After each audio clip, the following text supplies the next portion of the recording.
गब्बर 14 वर्ष लक्षात राहिला, पण याच गब्बरने घालून दिलेला विलनचा माइंडसेट तोडला तो मोगॅम्बोने. गब्बरचा जंगलावर ताबा होता, पण मोगॅम्बोचं मात्र अख्खं साम्राज्य होतं. त्याच्या प्रत्येक हालचालीत एक मोठा डाव लपलेला असायचा. मोगॅम्बो खुश हुआ. हे फक्त एक वाक्य नव्हतं, तर ती विक्ट्रीची घोषणा होती, ज्याच्यात तो स्वतःच प्रेमात पडलेला होता. मिस्टर इंडिया मधल्या अमरीश पुरी यांच्या मोगॅम्बोने प्रेक्षकांवर किती प्रभाव टाकला हे सांगायला शब्द कमी पडतात. अमरीश पुरी यांचा भारदस्त आवाज, बॉडी लँग्वेज आणि अनोखी स्टाईल यामुळे मोगॅम्बो कायमचा अजरामर झाला. मोगॅम्बो हा नेहमीच सत्ता आणि कंट्रोलच्या शोधात होता. आता तो काही रस्त्यावरचा टिपिकल गुंड नव्हता. त्याचा कॉस्ट्युमच बघा ना, तो एकदम मिलिटरी जनरल सारखा दिसायचा. गोल्डन डेकोरेशन असलेला कॉस्ट्युम, उंच काळे बूट आणि हातात नेहमीच असणारी एक स्टिक.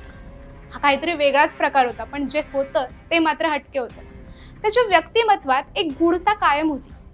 तो कुठून आला, त्याची फिलॉसॉफी काय माहीत नाही, पण त्याच्या साम्राज्यात जाणारा माणूस सहसा कधी बाहेर येत नसे. तो कायम जिंकण्याच्या बेतात असायचा. त्याला हवी होती ती सत्ता आणि कंट्रोल, आणि म्हणूनच तो अजूनही प्रेक्षकांच्या मनावर राज्य करतो. काय मग, याबद्दल तुम्हाला काय वाटतं आणि यातला तुमचा फेवरेट विलन कोणता आम्हाला कमेंट्समध्ये नक्की सांगा.